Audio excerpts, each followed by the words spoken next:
सुप्रभात बच्चों। सबसे पहले तो मेरी तरफ से आप सबको ढेर सारा आशीर्वाद और इस वैश्विक महामारी के क्रम में एक बार पुनः मंगल कामना। लगभग 1 महीने की गर्मी की छुट्टी के बाद पुनः आज आप और हम इस वीडियो क्लास के माध्यम से यहां मिल रहे हैं। तो आज के इस क्रम में हम आप लोगों को क्षितिज भाग 2 के पद्यखंड के चौथे पाठ का अध्ययन यहां पर कराते हैं, जो जयशंकर प्रसाद जी द्वारा लिखा गया है। जयशंकर प्रसाद जी का जन्म सन 1889 में वाराणसी में एक सुंघनी शाह नामक परिवार में हुआ था। इनकी मृत्यु सन 1937 में हुई। बहुत छोटा जीवन काल रहा है। इन्होंने अपने जीवन का मात्र 48 वसंत देखा है। इनकी शिक्षा दीक्षा भी कुछ खास नहीं हुई। केवल ये 8वीं पास थे तभी इनके पिता का देहांत हो गया और अर्थव्यवस्था बिगड़ने की वजह से इन्होंने आगे का अध्ययन नहीं किया।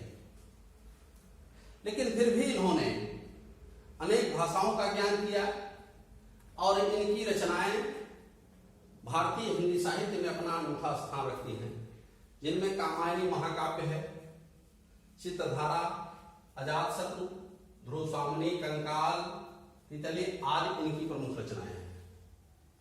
यहां पर आपके पाठ्यक्रम में इन्होंने ये आत्मकथ्य रचना बड़े ही दबाव में लिखा है।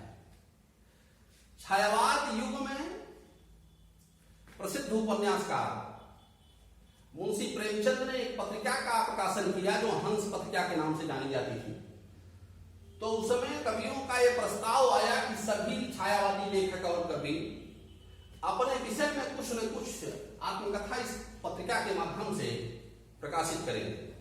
तो उस क्रम में जब इनके पास कुछ लिखने की बात आई तो इन्होंने सीधा इनकार कर दिया कि मेरा संपूर्ण जीवन दुखमय है, मेरे जीवन में सुख का लेस मात्र नहीं है, इसलिए हम अपने बारे में कुछ लिखेंगे नहीं। लेकिन सभी लेखक और कवियों ने दबाव दिया कि उन्होंने यह आत्मकथ्य रचना बड़े दुख के भाव में आपके पाठ्यक्रम में लिखा है।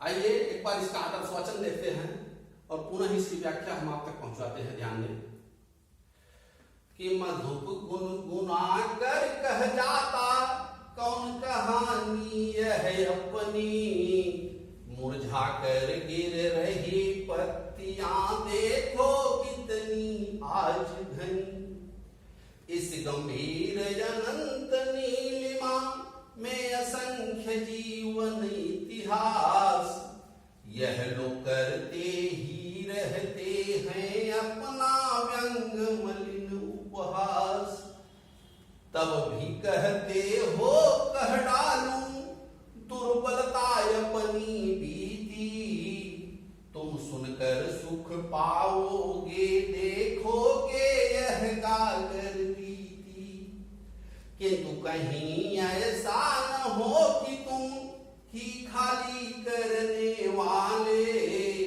अपने को समझो मेरा रस ले अपनी भरने वाले, यह विडंबना यदि सरलते तेरी हंसी उड़ाऊं मैं, भूले अपनी या प्रवंचना औरों को दिखलाऊं मैं।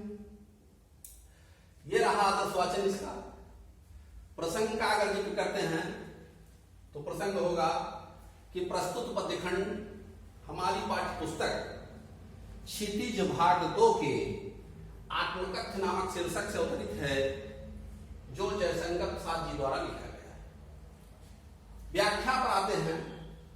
ध्यान देंगे, मधुप माने होता है भौरा, और भौरे का सारा आनंद फूलों से होता है। भौरे का उत्सव वसंत ऋतु में होता है और उसके संपूर्ण दुख में सबसे बड़ा जीवन जो दुख का उसका होता है वह पतझड़ का महीना होता है। तो यहां पर देखिए भाव पतझड़ का है। ध्यान देकर कैसे कह रहा है कि मधुप गुनगुना कर कह जाता कौन कहानी यह बनी, मेरे कान में ऐसा कौन भौरा है जो गुनगुना करके मेरी संपूर्ण कहानी बता जाता है। क्या कि मुरझाकर गिर रही पत्तियां देखो कितनी आज घनी, सुख का लेस मात्र नहीं है, मेरे जीवन में एक दुख के बाद दुख का क्रम आता चला जा रहा है। छायादार वृक्षों की ऐसे फूल जिसमें वसंत ऋतु के ऐसे वृक्ष जिसमें वसंत ऋतु के फूल आने चाहिए, उनकी पत्तियां भी सूख करके गिरती चली जा रही है। इस गंभीर अनंत नीलिमा में असंख्य जीवन इतिहास, इस अनंत आकाश के नीचे अनगिनत लोग आकर के अपने जीवन को यूं ही गंवा करके चले जाते हैं। यह लोग करते ही रहते हैं अपना व्यंग मलिन उपहास। वो अपने जीवन का उपहास करके जाते हैं, क्योंकि उनके जीवन का उद्देश्य उनको नहीं मिलता। जिस परोपकार के लिए, जिस ईश्वर के साक्षात्कार के लिए उनका जन्म होता है, वो उसको न प्राप्त करके अपने जीवन को मजाक में मिटा करके चले जाते हैं। तब भी कहते हो कह डालूं दुर्बलता अपनी की थी। जिस तरह से और लोगों का जीवन उपहास हुआ है, उसी में एक मैं भी हूं। उन्हीं उपहास के पात्रों में मेरा भी नाम है। फिर भी आप मुझसे आपबीती सुनाने को कहते हो, अपने हृदय के दुख की बातों को कहते हो। तुम सुनकर सुख पाओगे, देखोगे क्या यह गागर नीति। मेरे हृदय के दुख को जान करके, खाली घड़े को देख करके, मेरे हृदय की संपूर्ण छूछी कहानी को सुन करके, दुख के भाव को सुन करके क्या तुम्हें आनंद आएगा? किंतु कहीं ऐसा न हो कि तुम ही खाली करने वाले, और कहीं ऐसा तो नहीं कि मेरे संपूर्ण दुखों के लिए आप लोग ही उत्तरदायी हैं। आपकी ही वजह से मैं इतना दुखी हूं, अर्थात आपके सुख को देख करके मैं दुखी हूं। कहीं मेरे अंदर द्वेष का भाव तो नहीं है। किंतु कहीं ऐसा न हो कि तुम ही खाली करने वाले, अपने को समझो मेरा रसले अपनी भरने वाले। और आप लोग मेरे दुख से सुखी हैं, आपके सुख से मैं दुखी हूं, और मेरे दुख से आप सुखी हैं। कहीं हमारे आपके जीवन में यह बात तो नहीं है। यह विडंबना अरि सरलते, तेरी हंसी उड़ाऊं मैं, भूले अपनी या प्रवंचना, औरों को दिखलाऊं मैं आप लोगों के बीच, प्रवंचना माने होता है ठगा जाना, भूल माने होता है जो किसी से गलती हो जाती है, भूल हो जाती है, ऐसी प्रक्रिया।